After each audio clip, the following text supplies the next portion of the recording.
সবাইকে আল্লাহ। আমরা আজকে 17ই আগস্ট 2021 ক্লাস শুরু করতে যাচ্ছি।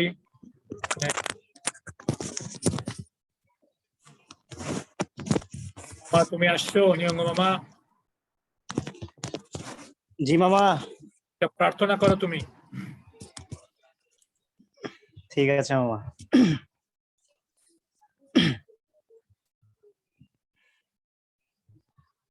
সবাইকে আল্লাহ। ঈশ্বর করুণ যেন সমগ্র বিশ্বর একতার আলোকে সম্পূর্ণ রূপে আবৃত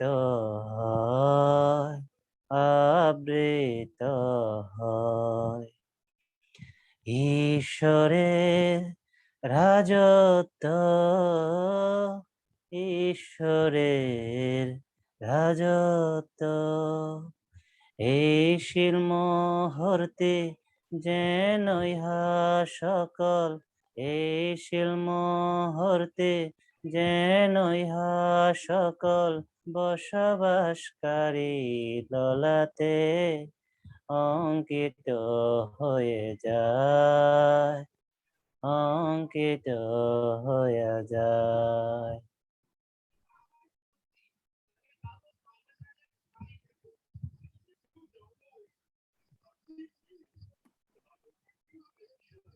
অনেক ধন্যবাদ নিয়ঙ্গ মামা,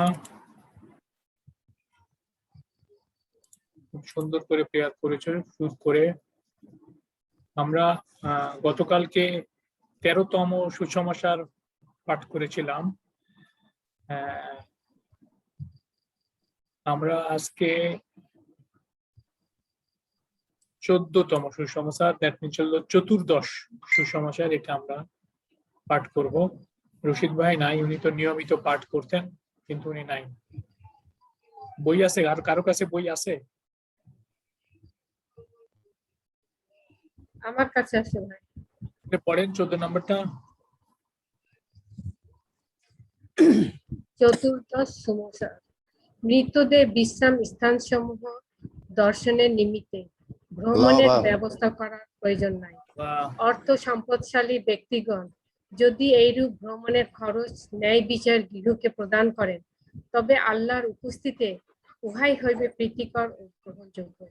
তাহারাই সৌভাগ্যশালী যাহারা তাহার নৈতিক শিক্ষাবলী অনুসরণ করে। মৃতদের বিশ্রাম স্থানসমূহ দর্শনের নিমিত্তে ভ্রমণের ব্যবস্থা করার প্রয়োজন নাই। অর্থ সম্পদশালী ব্যক্তিগণ যদি এইরূপ ভ্রমণের খরচ ন্যায় বিচার গৃহে প্রদান করেন, তবে আল্লাহর উপস্থিতিতে উহাই হইবে প্রীতিকর ও গ্রহণযোগ্য। তাহারাই সৌভাগ্যশালী যাহারা তাহার নৈতিক শিক্ষাবলী অনুসরণ করে।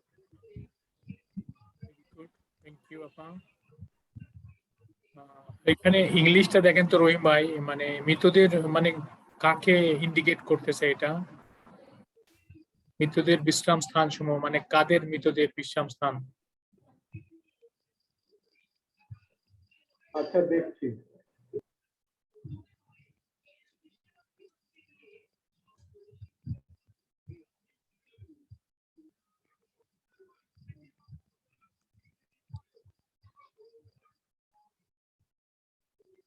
সম্ভবত এটা বাহাউল্লাহর সমাধির কথাই মনে হয় বলা হচ্ছে, যতটুকু আমার কাছে মনে হচ্ছে। হ্যাঁ,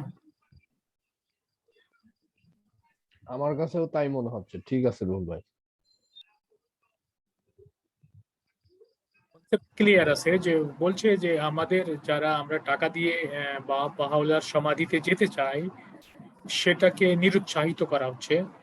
হ্যাঁ, সেই টাকাটা বরঞ্চ আমরা সার্বজনীন বিচারকে কন্ট্রিবিউট করতে পারি।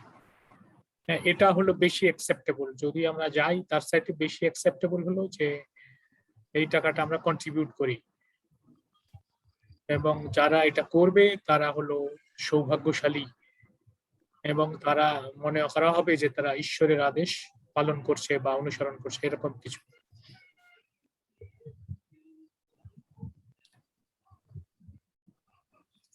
কেউ যদি ক্লিয়ার করেন আরেকটু ভালো হয়। হ্যাঁ, আজকে ইয়াসিন ভাই অনেক পরে জয়েন করেছেন, কোনো সমস্যা ছিল? বলেছি আর ইয়াসিন ভাই কেটে গেছে। হ্যাঁ, না, ওই আফগানিস্তানের যে অনুষ্ঠান চলছে না, সেখানে গেছিলাম, আমিও গেছিলাম। না, যুদ্ধের তো নেবে না, আমার ওই যে পানি টানি খাওয়ানো, তারপরে ই করা, তাদের শেষ নার্সিং করা, শেষ সেবা করা। অনেক যুদ্ধ টুদ্ধ করছে, টায়ার্ড হয়ে গেছে, এই জন্য একটু সেবা টেবা করছে। না, ভয়ে গলা শুকায় গেছে, পানি নাই। এটাও তো একটা সেবার কাজ। সেবা সবটাই সেবা। গুলি তো বেশি নাই, গুলি করে কয়েকজন, সেটা যুদ্ধ হয়, কিন্তু অন্য সেবাই তো বেশি। ওকে, তাহলে মুজাহিদ ভাই শেয়ার করেন। হ্যাঁ, আমার কাছে ওরকমই মনে হচ্ছে আর কি, যে মৃতদেহ বিশ্রামের স্থান সমূহ দর্শনের নিমিত্তে ভ্রমণের ব্যবস্থা করার প্রয়োজন নাই। মানে ভ্রমণের ব্যবস্থা করার প্রয়োজন নাই তার মানে কি, অনেক সময় দেখা যায় যে অনেক অর্থশালীরা ওই যে ইসলাম ধর্মে যেমন আছে যে একজন হজে যাওয়ার ইচ্ছা পোষণ করছে, তাকে হয়তো অর্থ দিয়ে হজে যাওয়ার ব্যবস্থা করতেছে, এরকম কিছু কি না? আমার কাছে এরকম মনে হচ্ছে। কারণ এখানে বলা হচ্ছে ভ্রমণের ব্যবস্থা করার প্রয়োজন নাই, তার মানে কি আরেকজনের জন্য মৃতদের বিশ্রাম স্থান সমূহ দর্শনের নিমিত্তে, মানে যারা যারা মারা গিয়েছেন বা যারা এই স্বর্গ আরোহণ হয়েছে, যাদের যেমন বাব আছেন, বাহাউল্লাহ আছেন, আব্দুল বাহা আছেন, এরকম যারা আছেন আর কি, যে অনেক সময় মানুষ তাদের সমাধিস্থল দর্শন করার জন্য যায়, আবার অনেকের জন্য ব্যবস্থা করে, অর্থ সম্পদ দিয়ে ব্যবস্থা করে যে সেও যাতে যেতে পারে আর কি। তো সেক্ষেত্রে এরকম বলা হচ্ছে, আমার কাছে যেটা মনে হচ্ছে যে এরকম ক্ষেত্রে কারোর জন্য টাকা পয়সা খরচ করে ভ্রমণের ব্যবস্থা করার প্রয়োজন নাই। অর্থ সম্পদশালী ব্যক্তিগণ যদি ভ্রমণের খরচ ন্যায় বিচার গৃহে প্রদান করেন, মানে এরকম যাদের অর্থ সম্পদ আছে, ক্যাপাসিটি আছে এরকম, তারা যদি ওইটা নিমিত্তে ওইটা না করে তারা যদি আমাদের ন্যায় বিচারালয়কে যদি এটা যদি দান দেন, হ্যাঁ, তাহলে আল্লাহর কাছে ওইটা হবে সবচেয়ে বেশি ভালোবাসা প্রীতিকর একটা গ্রহণযোগ্য ব্যাপার আর কি। এবং এইটাই বলা হচ্ছে আল্লাহ এইটাই বেশি পছন্দ করেন, ওই টাকাটা যদি ন্যায় বিচারালয়কে আমরা যদি ওইটা দান দিতে পারি, সেটাই হচ্ছে আল্লাহর কাছে সবচেয়ে বেশি গ্রহণযোগ্য প্রীতিকর, মানে ভালোবাসার, এই কথাই বলা হচ্ছে এখানে। এবং এটা আরো বলা হচ্ছে যে এই ধরনের ব্যক্তিদেরকে বলা হচ্ছে যে এরা যদি ওইটা করে, সেটা যদি নিয়ত করে, তাহলে ওরাই হলো সৌভাগ্যশালী যারা নৈতিক শিক্ষাবলী অনুসরণ করে। তার মানে বাহুল্লাহ যেটা আমাদের উপদেশ দিয়ে গেছেন, এই উপদেশগুলোকে যদি আমরা খেয়াল রাখি এবং ওইভাবে যদি আমরা ভালোবাসার সহিত যদি গ্রহণ করি এবং পালন করি, এটা ঈশ্বর বলতেছেন তারা খুবই সৌভাগ্যশালী ব্যক্তি। ওকে, থ্যাংক ইউ। রহিম ভাই কি পেয়েছেন বিষয়টা?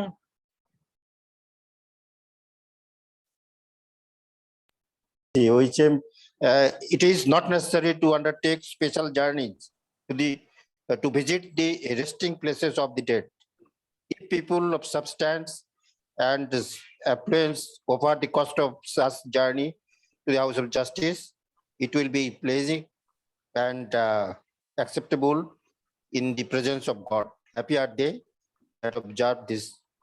মানে ওখানে যারা ওই হোলি ল্যান্ডে যারা যাবে, তারা তাদের যে cost, if people of substance and affluence offers to the cost of such journey to the House of Justice, বলতে যে এই জার্নির জন্য যে খরচ সেখানে তারা যদি দেয়, এটা প্রশংসনীয়। It will be pleasing and acceptable in the presence of God.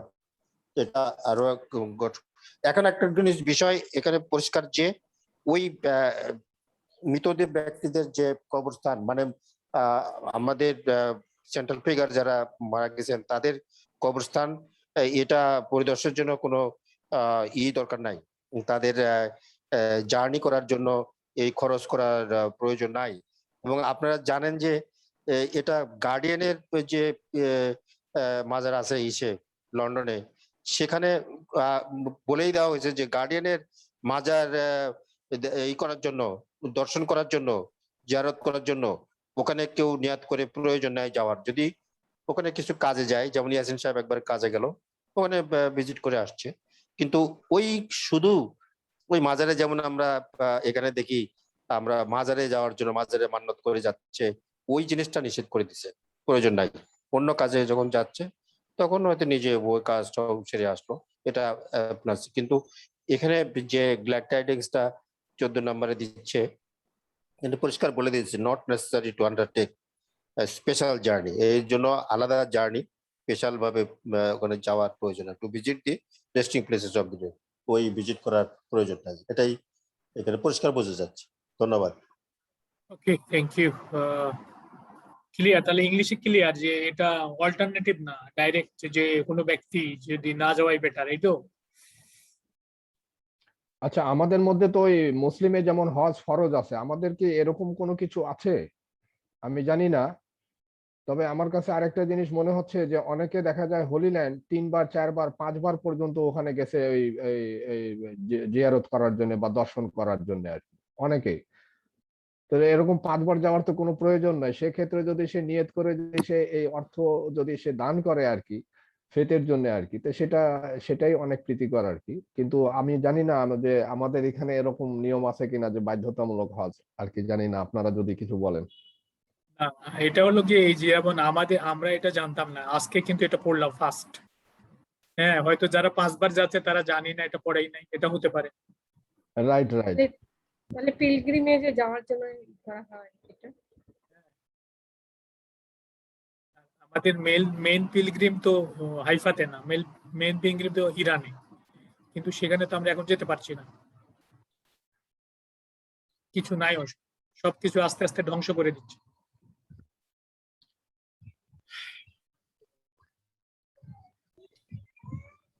ওকে, আর কেউ কিছু শেয়ার করবেন? সাবজেক্ট ক্লিয়ার আছে মোটামুটি, বেশি আলোক করার মনে হয় প্রয়োজন নাই, তাও যদি কিছু বলতে চান কেউ প্লিজ। মনে হয় যে এটা বোধহয় পিলগ্রিমেজ না, কেননা পিলগ্রিমেজের বিধান সম্ভবত কিতাবে আকদাসে আছে। আমি সম্ভবত বলছি এর জন্য যে আমার ভাষা মনে পড়তেছে। আর এখানে শব্দটা পিলগ্রিমেজ ব্যবহার করা নাই, স্পেশাল জার্নি ব্যবহার করা আছে। আর special journey resting place of the date, এটা কিন্তু বাব বাহাউল্লাহ, ডেটটাও ছোট হাতে স্মল লেটারে লেখা আছে। তো এটা বাব বাহাউল্লাহর যে সমাধি সেটাকে মিন করছে এমনও বোঝা যায়। আমার কাছে এটা ছাড়া তো আর কিছু নাই, আর কিছু কে যাবে টাকা দিয়ে দেখতে? এখন ধরেন যে যেমন ধরেন ইসলামে আছে যে, যেমন ইসলামে কোন একজন মহান ব্যক্তি বা নিজের বাবা মার কবরও জিয়ারত করি আমরা, ওখানে কিন্তু আরবি শব্দটা আছে আহলুল কাবর। হ্যাঁ, তো এখন ধরেন যে আমরা ওই ওখানে যে জিয়ারত করি, মানে ইসলামে বিলিভ করা হয় যে জিয়ারত করে তার কবরের পাশে দোয়া করলে তার আত্মার কিছু উন্নতি হবে। বা যেমন ধরেন যে হয়তো আরো মহান ব্যক্তির কাছে গেলে নিজের আত্মারও উন্নতি হবে, এরকম একটা বিশ্বাস আছে ইসলামে। যেমন ধরেন বিভিন্ন মাজারে, খাজা মঈনুদ্দিন চিশতির মাজারে কেউ যায়, আব্দুল কাদের জিলানীর মাজারে যায়। হ্যাঁ, কেউ যেমন ধরেন ইরানে তো এই কালচার আরো বেশি, কেননা ওখানে দেখেন ওই ইমাম জাফর সাদেকের মাজার আছে, তারপরে ইমাম হাসান হোসেনের মাজার আছে। তারা কিন্তু এগুলোতে খরচ করে প্রত্যেকটা জায়গাতে যায়। আমার মনে হয় যে এই স্ক্যাটার্ড যে কবর জিয়ারতের যে কালচারটা, আমার মানে আমি জাস্ট শিওর না, এটা মনে হচ্ছে যে আমরা জাস্ট কনক্লুশন করতে পারি না, মানে আমাদের হয়তো আরো, আমার কাছে মনে হচ্ছে যে ওই রকম জাস্ট কবর জিয়ারতের বা মাজার জিয়ারতের বিষয়টা না করে, মানে ওটা বরং ওই টাকা হাউজে দান করলে সেটা যে দান করলো তারও আত্মার উন্নতি হবে, যার আত্মার উন্নতির জন্য করা চাচ্ছিলাম। যেমন ধরেন হয়তো একজনের বাবা মা আছে, এখন তো ধরেন যে অনেক মানুষ এক জায়গায় জন্ম হয় আর এক জায়গায় চলে যায়, অনেক সময় বাবা মার কবর জিয়ারত করার জন্য টাকা খরচ করে আসে, হয়তো ওটার দরকার নেই, ওই খরচটা হাউস অফ জাস্টিসকে দিলেই তার বাবা মার আত্মার উন্নতি হবে, এমন হইতে পারে। তো এই পিলগ্রিমেজের ব্যাপারটা আমাদের আরেকটু পিলগ্রিমের বিধানটা দেখতে হবে মনে হয়, জাস্ট এটা আমরা কনক্লুশন না, এটাই আমার উপলব্ধি। আমরাও ক্লিয়ার না, আসলে অ্যাকুরেট ডিসিশনে আসতে পারতেছি না এটা থেকে। ওকে, থ্যাংক ইউ। তাহলে আমরা এটা থাক, আমরা পঞ্চদশ সুসমাচারে চলে যাই। তাহলে পড়েন রশিদ ভাই।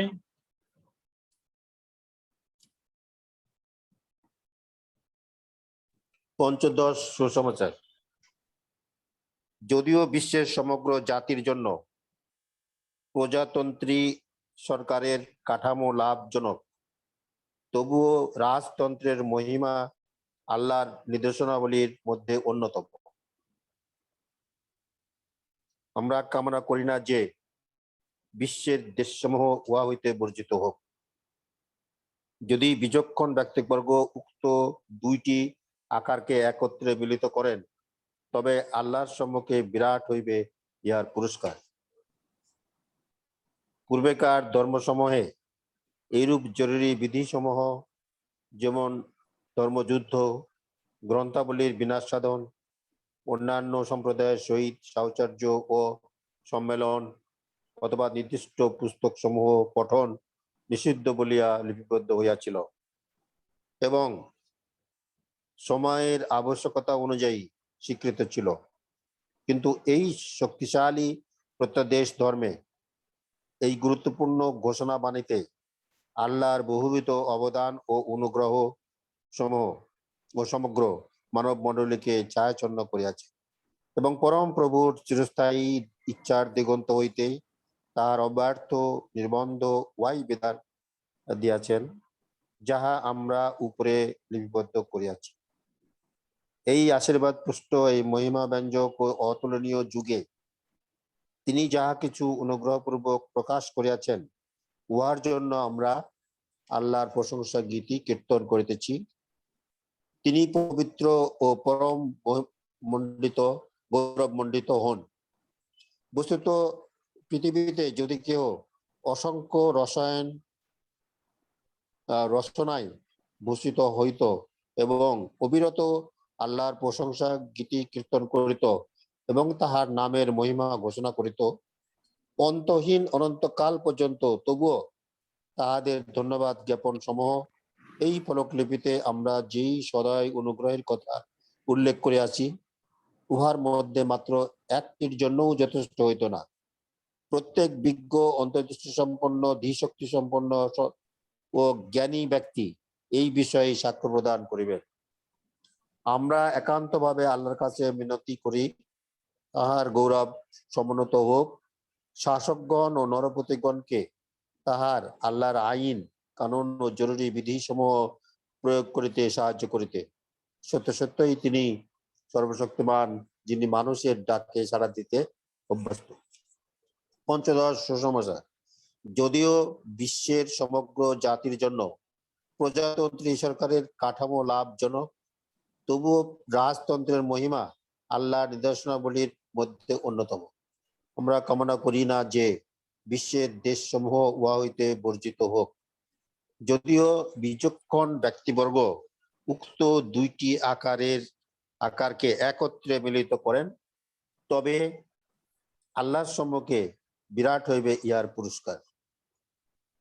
আরেক প্যারাও দিয়ে সাথে পূর্বেকার ধর্ম সমূহে আলাদা বিষয় আছে, দুইটা আলাদা বিষয় আছে, আলাদা তাহলে বিষয়। প্রথম বিষয়টা আলোচনা হয়ে যাক। যদিও বিশ্বের সমগ্র জাতির জন্য প্রজাতন্ত্রী সরকারের কাঠামো লাভজনক, তবুও রাজতন্ত্রের মহিমা আল্লাহর নিদর্শনাবলীর মধ্যে অন্যতম।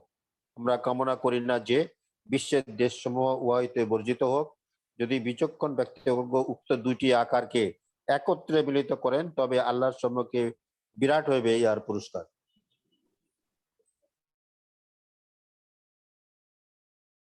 শেয়ার করেন একটু।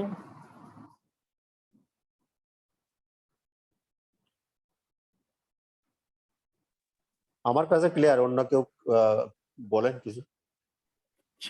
আমি যে পড়লাম এমনি এমনি ক্লিয়ার আমার কাছে। এখানে রাজতন্ত্র আর ইস্যুর মধ্যে হ্যাঁ, এটা পড়া রিডিংটাই হয়ে গেছে দেখা। মুজাহিদ বল। আচ্ছা, ঠিক আছে। আমরা একটা জিনিস জানি বিশ্বের শাসন ব্যবস্থা সম্পর্কে।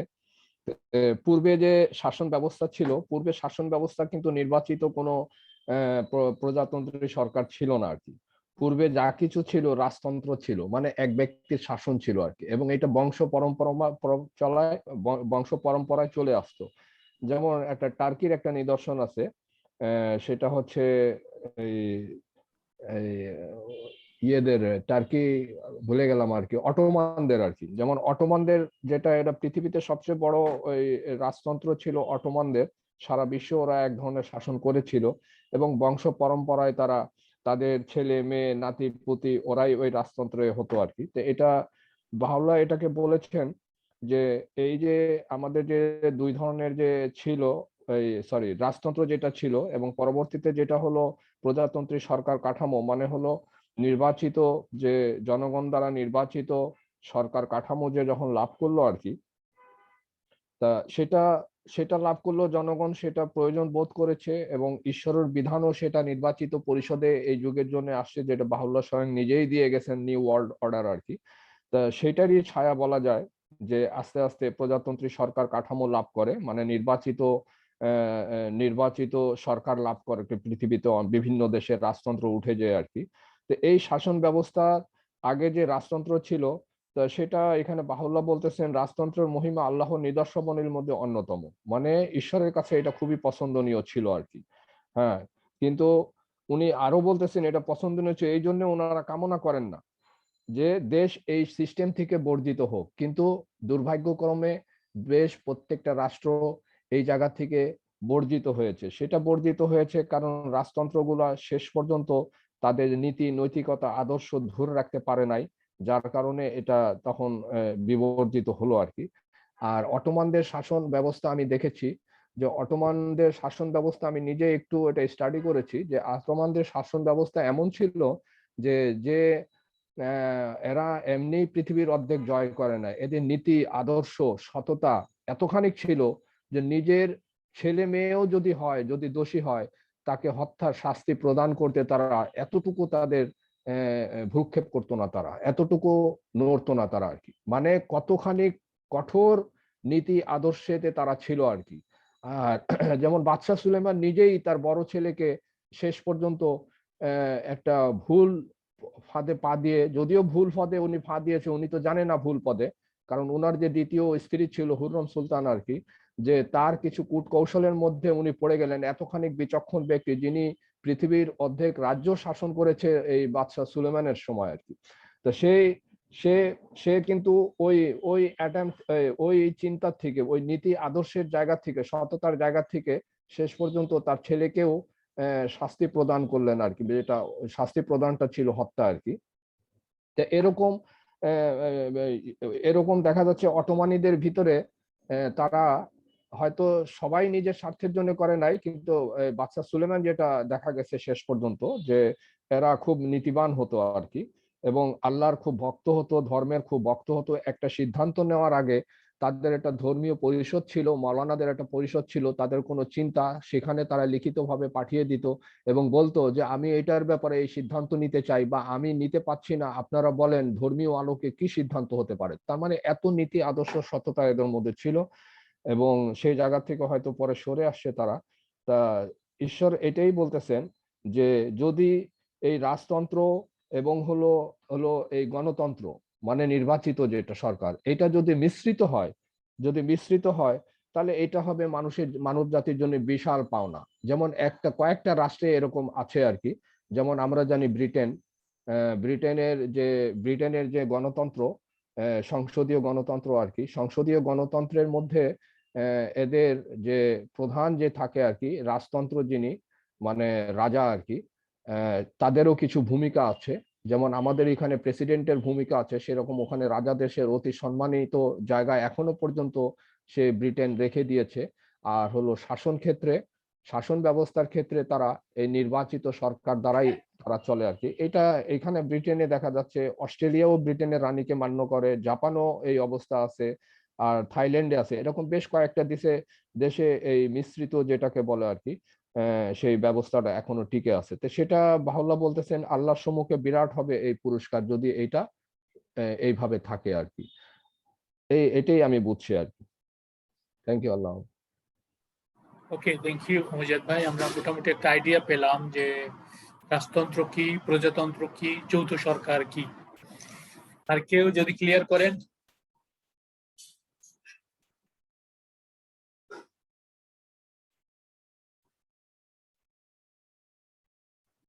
হ্যাঁ,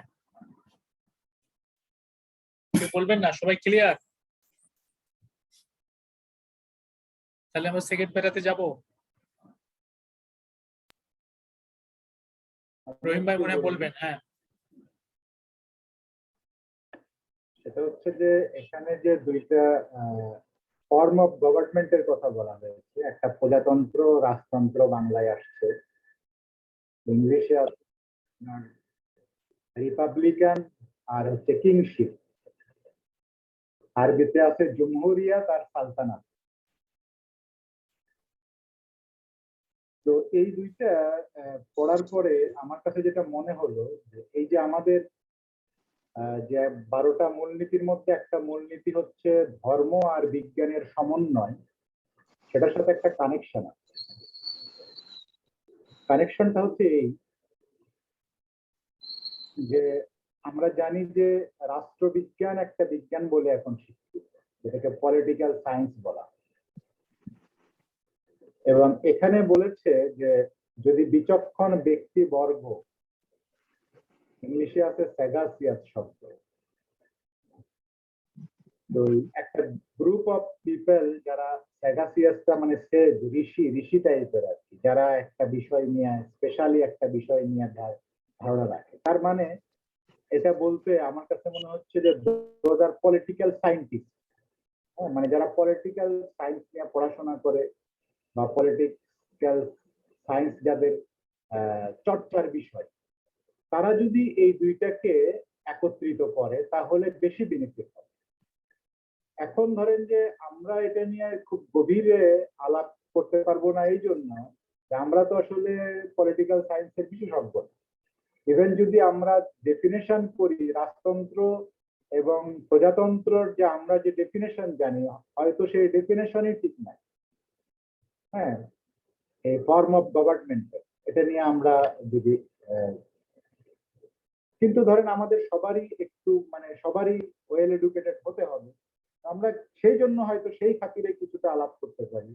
কিন্তু এটার মূলত বাহাউল্লাহ এটার দায়িত্ব দিয়েছেন হচ্ছে যারা এটার বিষয়ে এক্সপার্ট, তারা ঠিক করবে। তার মানে এই যে ধর্মে এই বিধানটা দেওয়া হয়েছে, জাস্ট বাহাউল্লাহ একটা ইঙ্গিত দিয়েছে যে শুধু প্রজাতন্ত্র, এটাও প্রজাতন্ত্রের কিছু লাভ আছে, কিছু ভালো দিক আছে, কিন্তু শুধু যদি আমরা প্রজাতন্ত্র নিয়ে চলি তাহলে আমরা রাজতন্ত্রের কিছু বেনিফিট ডিপ্রাইভ হবে। লাইক এখন বোঝা যায় যে গণতন্ত্রের বা প্রজাতন্ত্রের বেশ কিছু ফল্ট আছে, যেমন গণতন্ত্র বা প্রজাতন্ত্রে কোনো একটা ডিসিশন নিতে হলে খুবই স্লো যায় এবং গণতন্ত্রের উন্নয়ন খুব স্লো হয়, কিন্তু আবার উন্নয়নটা খুবই স্পিডি।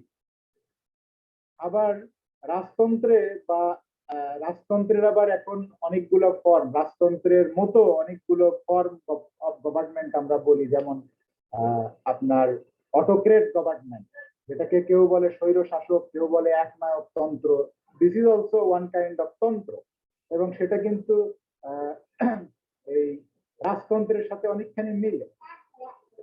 তো এখন যদি আমরা বিশ্বের দিকে দেখি, মানে আমার ব্যক্তিগতভাবে মনে পড়ছিল চায়নার কথা। চায়নার যে তন্ত্রটা ধরি, যদিও ওটাকে বলা হয় পিপল রিপাবলিকস অফ চায়না, মানে গণপ্রজাতন্ত্রী চায়না, কিন্তু চায়নার যে রিপাবলিক অফ চায়না কিন্তু মানে রিপাবলিক অনেকগুলো মানে দেশেই এই ফর্ম অফ গভর্নমেন্ট আছে। যেমন ধরেন আমেরিকাতেও রিপাবলিক আছে, আবার আপনার ব্রিটেনে ওখানে কিংশিপও আছে, ইয়াও আছে। আমরা কিন্তু হয়তো অনেকের মনে হইতে পারে যে ওইটা বোধহয় ওখানে মিল হয়ে গেছে, কিন্তু এরকম কনক্লুশন টানাও ঠিক হবে না, কেননা ওখানে অনেক প্রবলেম আছে। আমি কোনো কনক্লুশন না, জাস্ট আমি একটা বিকল্প বলতেছি যে চায়নার কথা আমার মনে পড়ছে, যে চায়নায় দেখেন ওখানে পিপল রিপাবলিক, কিন্তু ওখানকার যে প্রেসিডেন্ট তার ক্ষমতা অনেকটা কিং এর মতো।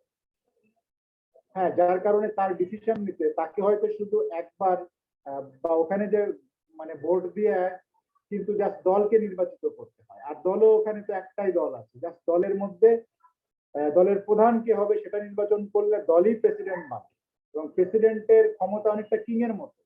যার কারণে কিন্তু চায়না অনেক বেনিফিটেড হয়েছে। আমি এটা বলছি না যে চায়না একেবারে এই দুইটার মিক্স, যেটা বাহাউল্লাহ চেয়েছে ওটা করে ফেলেছে, কিন্তু ধরেন ওটার কাছাকাছি বা ওটার মতো একটা কিছু হয়েছে, তার ফলে কিন্তু তারা অনেক বেনিফিটেড হয়েছে।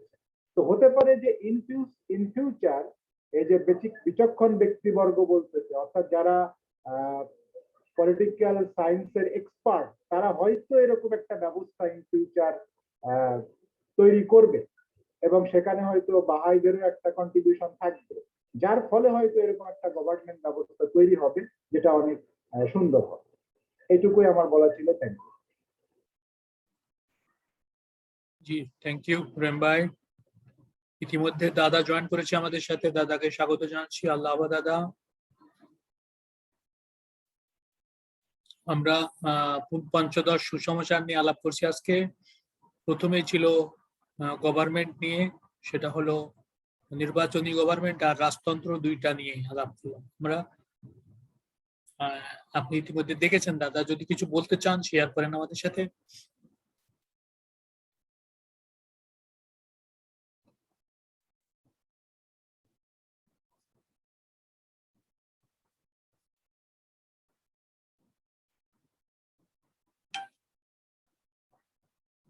দাদা মনে হয় আমাকে শুনছেন না।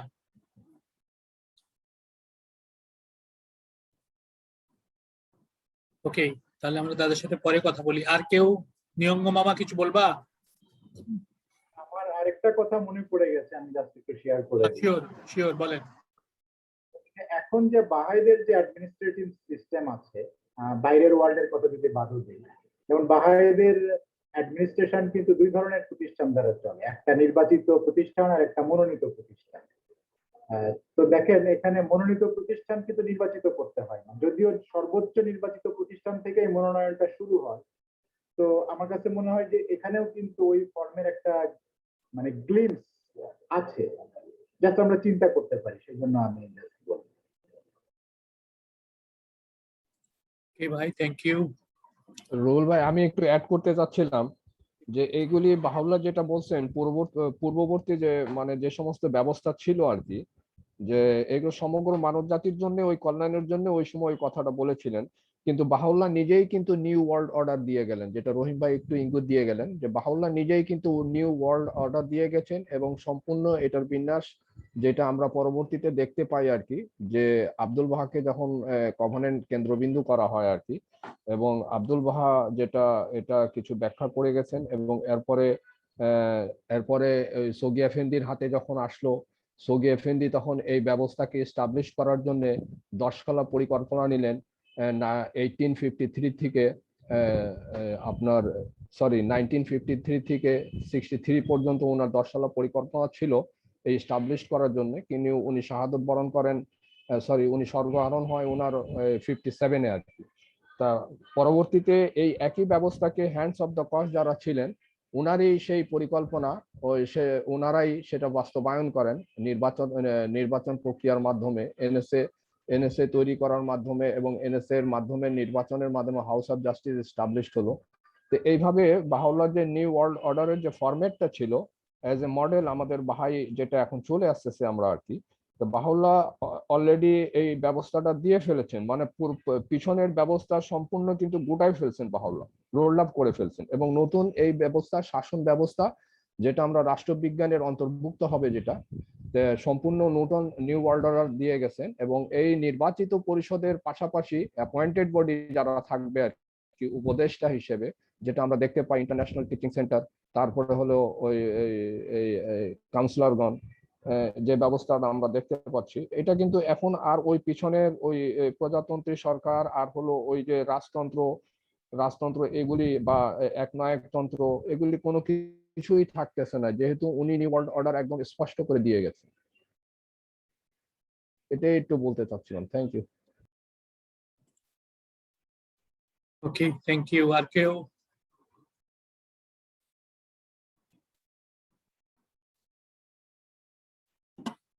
না বললে আমরা পরের পেরাতে যাই। মোটামুটি আলাপ হয়েছে মনে হয়। মুর্শিদ ভাই?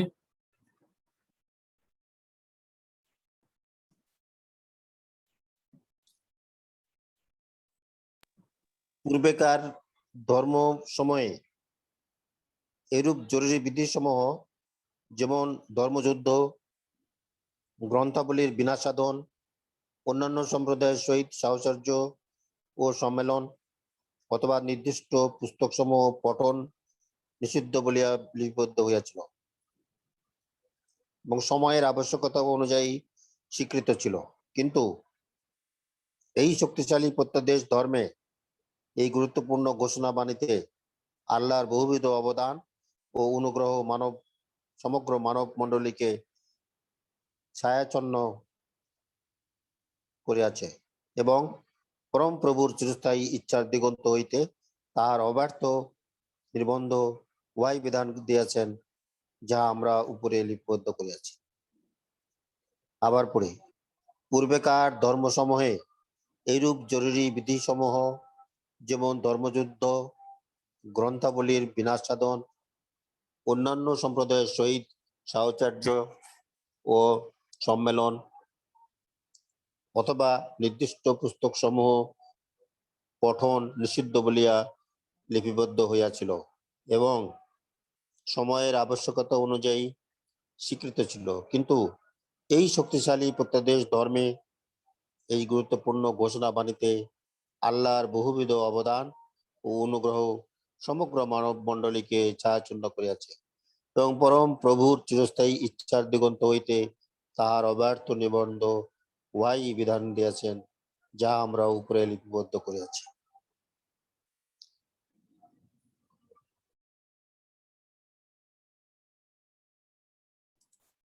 একটু শেয়ার করেন ভাই। না, বলতেছি যে আগের ধর্ম কিছু কিছু জরুরি বিধান ছিল, বিধি ছিল, যেমন ধর্মযুদ্ধ, এটা গ্রন্থবলীর বিনাশ সাধন, অন্যান্য সম্প্রদায়ের সহিত সাহচর্য ও সম্মেলন অথবা নির্দিষ্ট পুস্তক সমূহ পঠন নিষিদ্ধ বলিয়া লিপিবদ্ধ হয়েছিল। এগুলা ছিল নিষিদ্ধ। ধর্মযুদ্ধ, তারপরে গ্রন্থবলীর বিনাশ সাধন, মানে পুস্তক যে বিশেষ করে আসমানি কিতাব যেগুলা, সেগুলা বিনাশ করতে পারবে না। অন্যান্য সম্প্রদায়ের সাহচর্য ও সম্মেলন এটাও, অথবা নির্দিষ্ট পুস্তক পঠন নিষিদ্ধ, এবং সেটাও নিষেধ ছিল। অন্য ধর্মের সাথে কথা বললে সে ধর্মে চলে যাবে, এটা ভয় ছিল। এবং